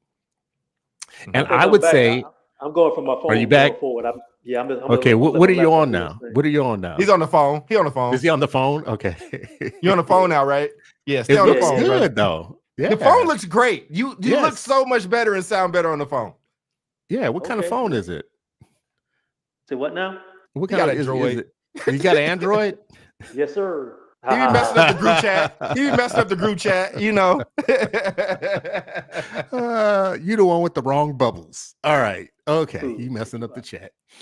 All right. Well, Torraine, I feel like I said a lot. So I want your voice back in here because I felt like I said a lot. Well, like I said earlier, man, really what it comes down to is it's easy to say that these people are messing themselves up and they're doing this, they're stupid, but that is a failed strategy if you're trying to garner votes. You have to appeal to people where they are. And if where they are is frustrated with the fact that people who are here illegally are taking the few resources they have in their communities, that they're frustrated by the fact that, they were promised some policy reform that was going to help them be better off economically and it's not coming. If you see them dealing with 2 or 3 generations of the crime bill, which goes back to people not wanting to rock with Biden because they know there's legacy with the crime bill. And then you have Kamala saying, I'm not going to do anything differently. On top of the fact that she said at the beginning of her campaign back in 2020, am I going to do anything just for Black people? No, those sort of things resonate with people.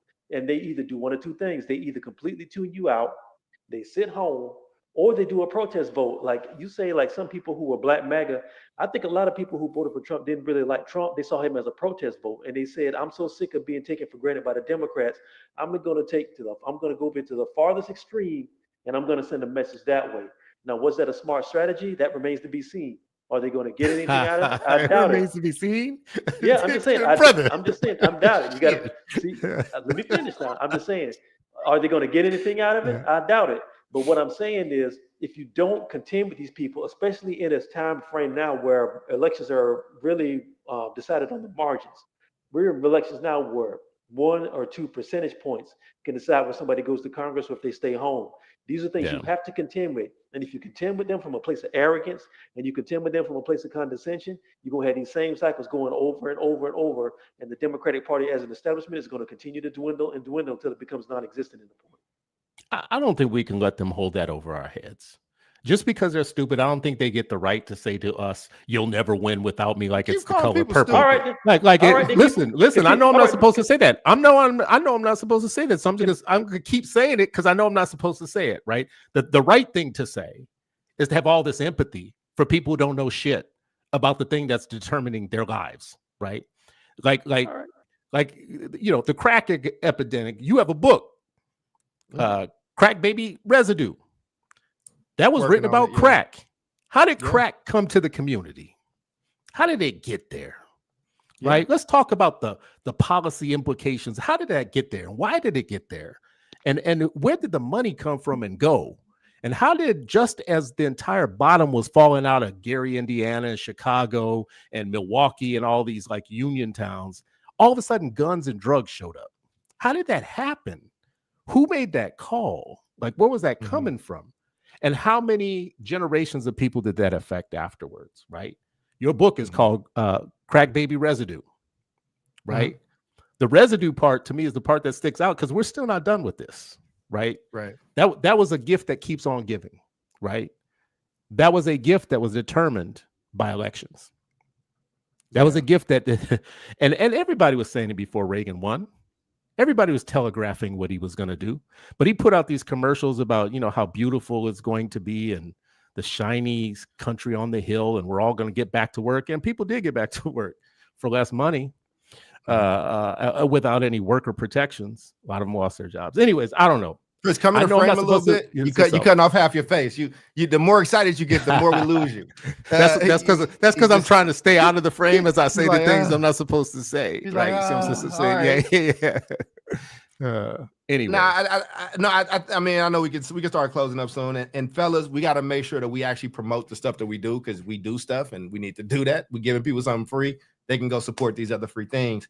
But I think that I hear you, man. I think that somewhere along the line, like political sides become sports teams, and people are like cheering on and rooting on teams. And I try to tell people, like, don't do that. Like, look at it more like as a stoplight. You need the light to turn green, yellow, and red, like when it's supposed to. You need to do what it's supposed to. And I do think, and there's a conversation that we are lacking as a people, because especially if you talk about Black American people, let's talk about that. Let's do it. If we're gonna do it, let's do it.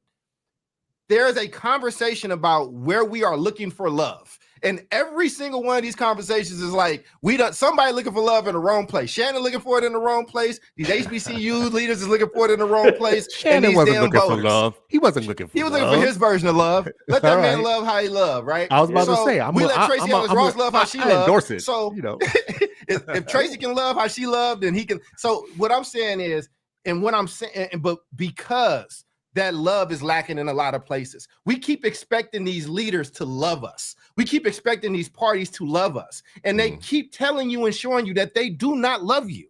Like they don't. And so the emotionality of things do keep getting wrapped up. I actually didn't have a problem with the comment and what that the person made, because if somebody knows your vote is coming, why would I ever cater to you? Why would I ever kowtow to you? Now, here's what I would love to see. I would love to see a Black independent, like, referendum party of, these are the things we want. And we are mercenaries, but we're voting in that 80 and 90% Black. 75% of us are voting the way this goes. Now, it might still all fall Democrat. And if it does, so be it. But like, at some point, you got to ask for something. You have to like want something. And then when you get it or you don't get it, you have to hold those people accountable. And I'm not just saying you want pie in the sky. I'm not saying you want pie in the sky. Well, I think that people, I put it like this: the middle class is gone, the industrial towns are gone, like things like that people are talking about. Like people are hurting and hungry, man. Like, and they just it's rough. I think that's true, and I don't think that's new. I think that's true. I don't think it's new, but I think when people talk about the Democrats, this is what's so crazy about it. They talk about it like Black people should negotiate with them or go negotiate with another party. What I need is for all this independent-minded Black folks to go start a party and show us how it's done. Because, see, Black folks are all up in the Democratic Party. They're not negotiating anything. They're setting the tone for things. They're setting platforms. They're setting. They're not. They're not.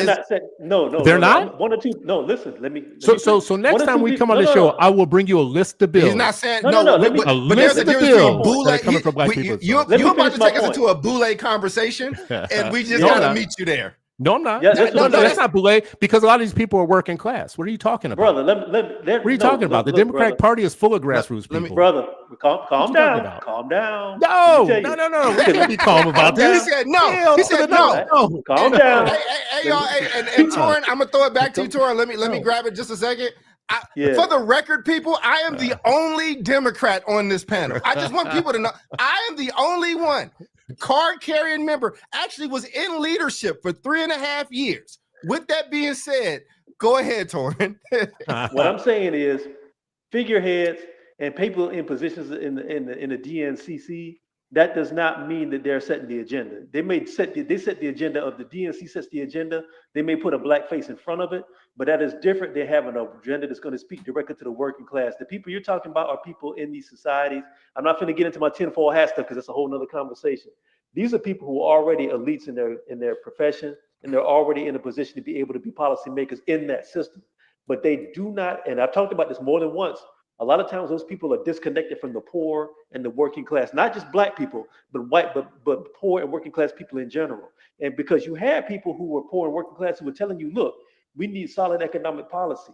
We're tired of this damn dancing. We're tired of this pop blocking. We're tired of all the stuff you give us. Why don't you come to us as Black people who are poor and working class, but respect our intelligence and say, this is what we want. And what did they get told? Be your ass quiet, sit your ass down, shut the hell up. You're asking for too much and be the hell up. And if you think I'm lying, go back and look at that clip of Obama telling you, y'all better act like I want you to, like James Evans. And I think why? Because first of all, that's not what Obama I'm gonna get James said. Evans on you and stuff. So that was the tone of that conversation. That was the tone of that. When you say some people, you're talking about yourself, because this is what I'm going to say right now. Anybody who knocked doors for the Democrats know what the people who knock doors look like. And it's not the DNC, and it's not the rich people knocking on doors. The people holding the clipboards and going door to door, big groups of volunteers or whatnot, are straight up the people, right? To keep having this kind of corporate idea and pushing away all that Black people contribute to that party and pretend like they're just a bunch of like step and fetchits and they're being told what to do. No. It's not reality. It's not the reality when you work in those campaigns. That is not the reality. I haven't heard anybody say that.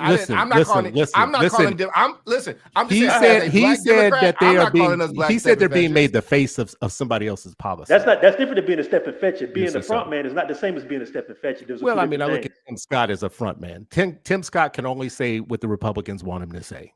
He can't say that there's racism in America. He can't even say there's racism in America. Can only do that. That's my point. Was that?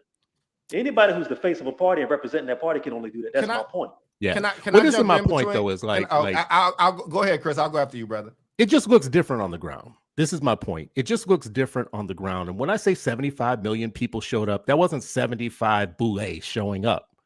There are church people, there are grassroots people, there are nonprofit groups of people that look just like the people that they're trying to solve problems for, right? There are people that show up in all these cities. The only reason you know about some of the problems, like the water in Flint and that type of stuff, the only reason you know about some of those problems is because there's people at the grassroots who are working on these things and trying to do something about them, right?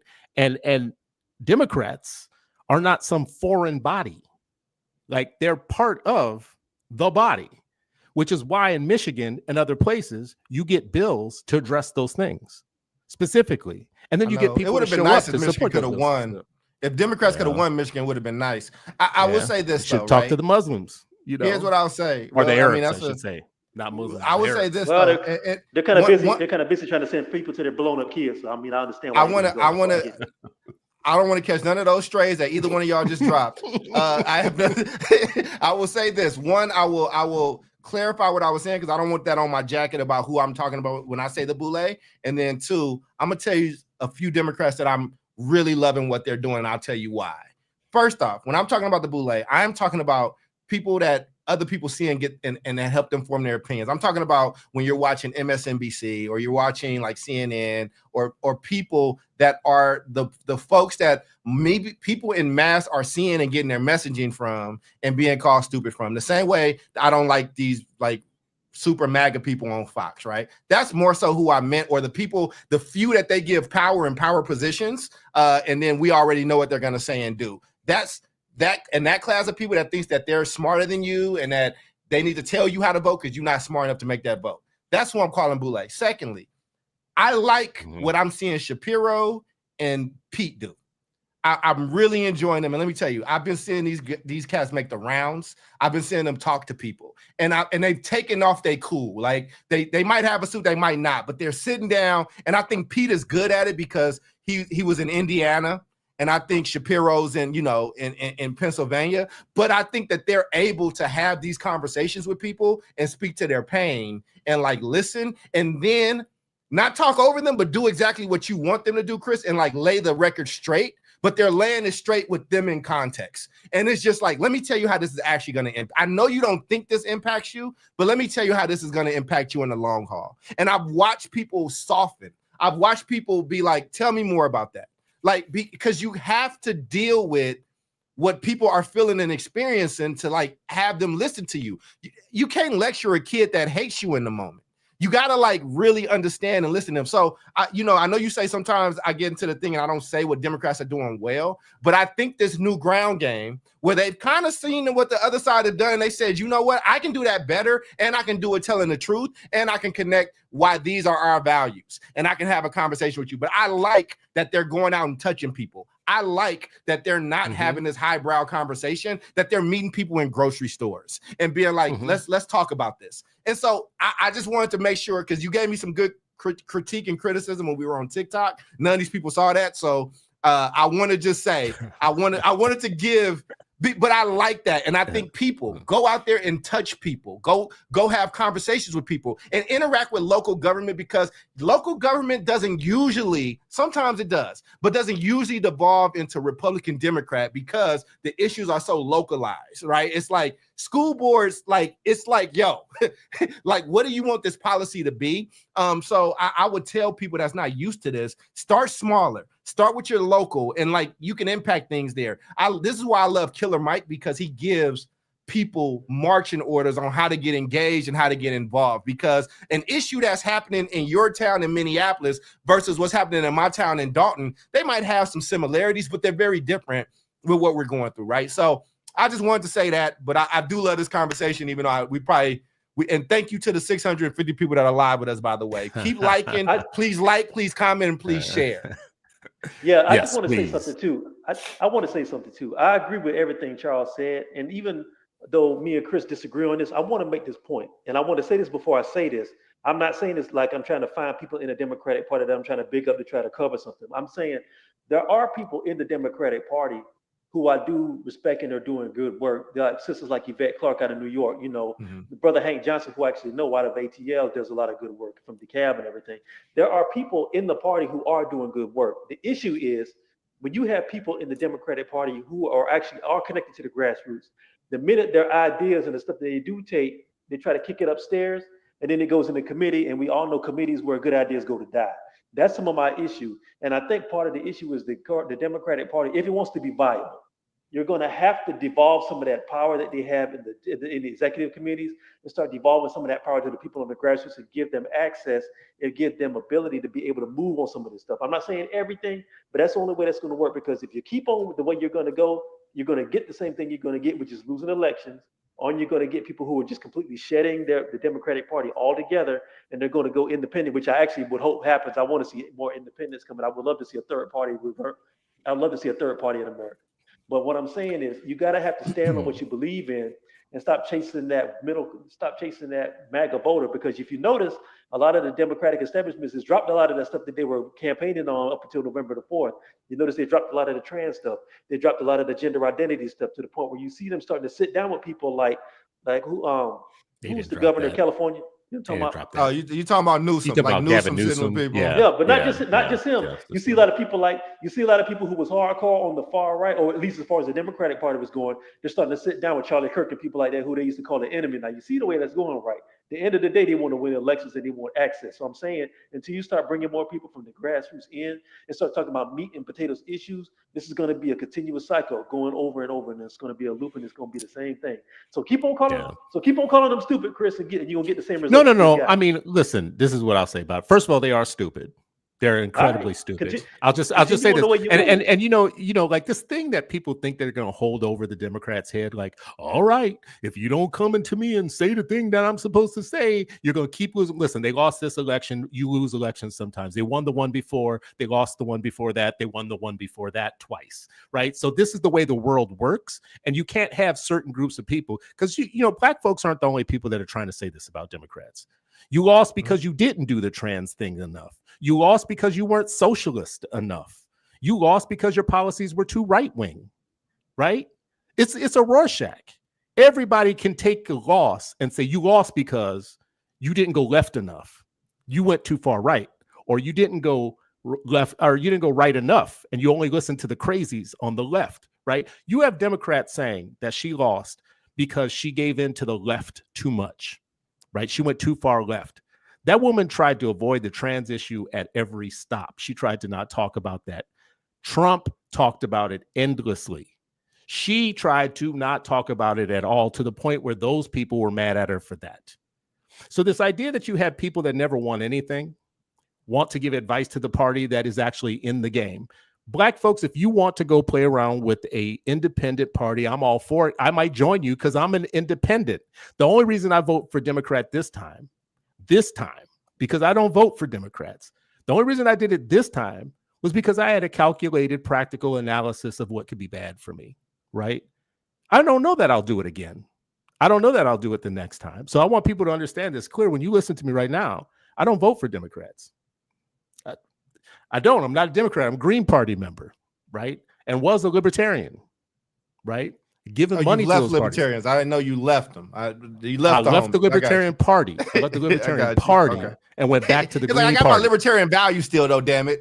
I got the values. What they say: small L libertarian versus big L libertarian. Big L libertarian. You're in the LP, the party, right? And that party's as jacked up as any other party is. So I went back to the Green Party. So talking about like a Bill Maher libertarian. That's what, like the Bill Maher libertarian. Ooh, I don't know that I could be like Bill Maher though. No, I'm saying I think he's pretty liberal, but I know I was about to say he's leaving him. Liberal. My only point in saying all this is, like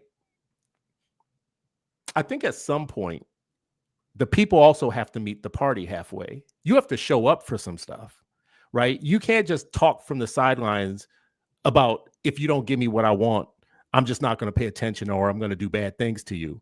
That actually is the same pitch to the Democrats that you're saying the Democrats are making to you, right? The Democrats, because it's a Democratic Party, has to hold together a very fragile coalition of people. The other party doesn't. The other party, as Charles said earlier, they even embrace their crazies because they understand the assignment. The only assignment is not to let the coloreds take over. That's the only assignment. That's the one political message that gets them all out to vote. Don't let the coloreds take over. Now it's the gays too, right? On this side of the fence, we got people on the left and the right. We got people that are conservatives and conservative Democrats and liberal Democrats, some that are leftist and think that Democrats are the devil because they're liberal, right? There's a whole bunch of anti-blackness from the super left online during this campaign where they were going after Kamala in ways that just was really like weirdly leftist, racist in ways. But at the end of the day, I just encourage anybody listening to me right now, don't listen to any of this stuff that I'm saying right now. Just pull up the policy issues that they ran on and look at her plan and look at his plan and take their names off of it like it's a taste test contest. And you tell me which one you think is better, because when they did this with most of America, even Republicans voted for her agenda more than they voted for Trump's when they took their names off of them. So what I'm saying to people is I don't vote for personalities. I don't vote for people. I don't vote for a person. I vote for a policy set that is going to either free us or encage us, right? I would have voted against the war on drugs. I will vote against every single time against cuts to Section 8 and welfare and education and healthcare, Medicare, Social Security, all that. I will vote against that every single time. Here we go. Oh no, man! You were talking. We're winding down. People, please, if you want to hear more, the musings of Chris Stewart, he has his Substack. It's very easy to find. Please go and check it out. It is citizen.substack.com. You're supposed to keep going. I was just going to do it while y'all were talking. Right. I appreciate this. But anyways, I get passionate about this only for one reason. First of all, I don't think that there's anything wrong with passion.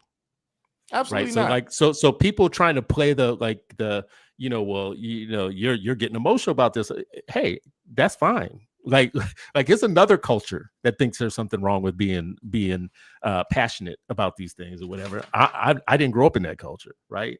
Mm-hmm. But what I'm trying to say here to people is these conversations are so surfacey. I just wish you would, instead of all this, just solve the entire discussion. Just pull up the policy sets that you're voting for and tell me which ones you think are better.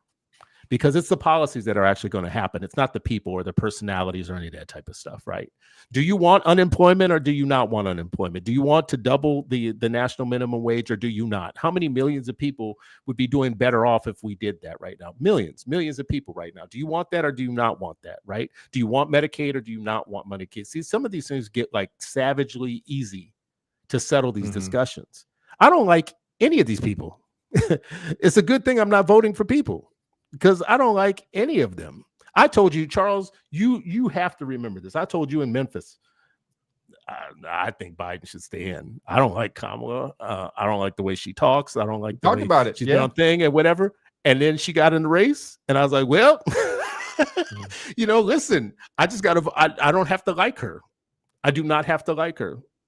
It doesn't help me to either hate her or like her. That's not what this is. This ain't prom, right? Right. This ain't a prom election. This is real shit, right? So I told you before she ran that Biden should stay in, and you argue with me fiercely. No, he should. No, I told you what was going to happen. No. I told you what was going to happen. But to be clear, I told you exactly what was going to happen. Torraine this was in Atlanta, by the way. It wasn't Memphis. It was Atlanta. Okay. I told you what was going to happen. But no, I love this. And Torraine, we're putting your stuff on the stage now. If you guys please go and support Torraine, his page. He's independent. You say you want this like type of journalism, free thought. He has been doing it that way for a while. It is in the comments section, but it is just his name, TorraineWalker.com. And this is his support page. So he's independently funded. He's building out his own stuff. So, we want you to go support all the things that we're doing. Torraine, you can be talking too right now, brother. I just wanted to make sure they got to see and hear from you. Okay. Yeah. No. Yeah. Well. Yeah. Since the page is up. Yeah. If you like my work, you can go to my TorraineWalker.com page. That's all my bylines, all my videos, and everything are there. And if you want to support, go to TorraineWalker.com/#support, and you can drop something in there for either a Cash App, PayPal, Venmo, or join my Patreon. But yeah, to the point, I think what has to happen is we got to get into this idea of voting for policy and also voting for what people want. And he also had to get into this idea of giving people who are grassroots. And when I say grassroots, because sometimes when we talk about grassroots, we also get it. There's a hierarchy there as well. You have people who are organizers on the grassroots, and that is what they do, and that's their focus. That doesn't mean they're disconnected. It's just their focus is being advocates and being activists on the grassroots level. But you also have to make space for people who are, I call them grassroots, but not just even grassroots, just regular people who catch the bus every day, people who work 9-to-5 jobs, people who have got to worry about daycare and just trying to hustle to survive, like that sort of thing. Those people are valid too. I know it's a valid voter base, but you got to have room for them to be able to come into the room and sit down and be heard as well. That's all what people are saying. That's all I'm saying. And I would take that from any party that would do that. The thing about it is, on the Republican side, even though they may give them lip service, they're very good at letting people who are white and lower middle class or lower class feel like they're being heard. And a lot of times people don't vote just because of Trump. Those people vote because they feel like the Republican Party gives them a place to be heard. I think the Democratic Party has to give people who I'm talking about on the other side a place to be heard. If you can just do that, that would go a long way towards moving some of these needles as far as like policy, and also moving the needle towards voter engagement, because these things are important. People like to pretend it is not, but if it wasn't important, people wouldn't be spending $10 to $12 million in an election to try to get people's opinion on their side. This has to be done. Gotcha, man. I believe in everything you just said. People do need to be heard. I don't think that we can romanticize this special group of people that somehow no one is getting to, but if we just listen to them, they would come up. I think we're being romantic when we say that. But here's the most unromantic thing I could possibly say. There is a woman who died in Texas because she went to 3 different emergency rooms and the doctors refused to help her because they were afraid of the state law that would put them in jail. And they let this woman go cold white and then pass away. And that woman's child now doesn't have a mother, right? And if she lived in Minnesota, she would be alive today. That's the difference between Texas and Minnesota. It's the difference between having a Republican governor and having a Democratic governor. It's the difference between having a governor who passed a whole bunch of policies, not just 1 or 2. Tim Walz was very successful in pushing an entire poor people's platform, right? And that's why it's different in these different places. Texas is rich. There should be no problem. Texas is rich. Texas got a ton of money. They should have like all kinds of great stuff happening for their people. But yeah, they have a citizen that's no longer with them because policy and elections make a difference. And I know we're not supposed to talk about Hot Wheels and all that type of stuff, but that's an evil situation down there. That I would vote for anybody running against him. Just be very honest with you. I'd give money to almost anybody running against him. Anyways, yeah. I don't think we're ever going to agree on this, but I'm just going to say this like right now. Well, can I say what my values We are? we Since y'all don't we did, don't we can have to close we it don't out? have to be left or right. We don't have to be left or right. That's all. I'm just saying my last piece. My last piece I is got you. two of us here are independents, right? Yeah. Which means our votes can change at any given Yeah. time. Mine probably will. And it Yeah. just definitely was a different vote for me this time around, right? So, anyways, Let me do what y'all got to do, people. I would say this as we start to close out, and I need to do a better job promoting myself. There's a wonderful video that me and Chris's son, we call it, we're the Eric B and Rakim of some of this stuff, but we did a video on HBCUs and why black men are not there. And oh, surprise, surprise, a bunch of people told me I wasn't qualified to talk about it, even though I study it, black person, all this stuff, whatever. It's fine. I will share it. But what I will say is these are my values. My values are this, and this is why I'm a Democrat. I don't know if I'm as big a D-Democrat as I once was, because of certain things. I think we have to fix things, and that's why I left leadership. But I grew up in public housing. I lived with my grandmother. Like, I grew up on welfare. I had those food stamps, and those food stamps what made a world of difference. There was a food truck that fed breakfast and lunch in the morning during the summers. And I think that a government should help its lowest form of people out until they get where they need to get. I'm also like a clear-minded Democrat because I don't think you should be on welfare for 20 years either.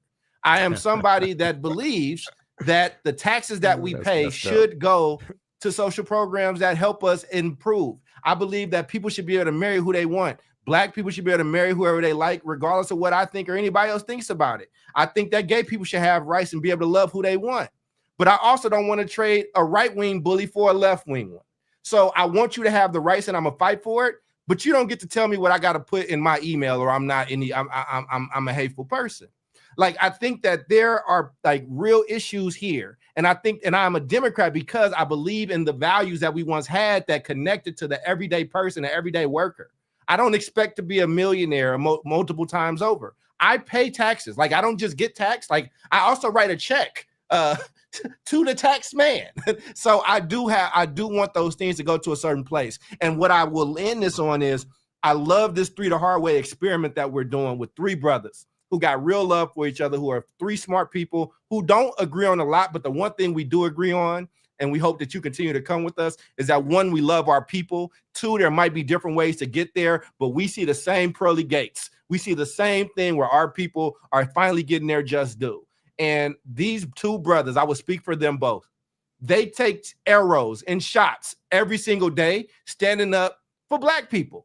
Now, maybe those black people were Democrats and we didn't, and Chris feel like they did what they could do and some people don't. Or maybe it's Torraine and it's black men who are constantly hated on, and there's always double standards. And where we were kikiing and joking about an older woman liking younger men a few days ago, now the next person, when the man does the exact same thing, he's a pariah.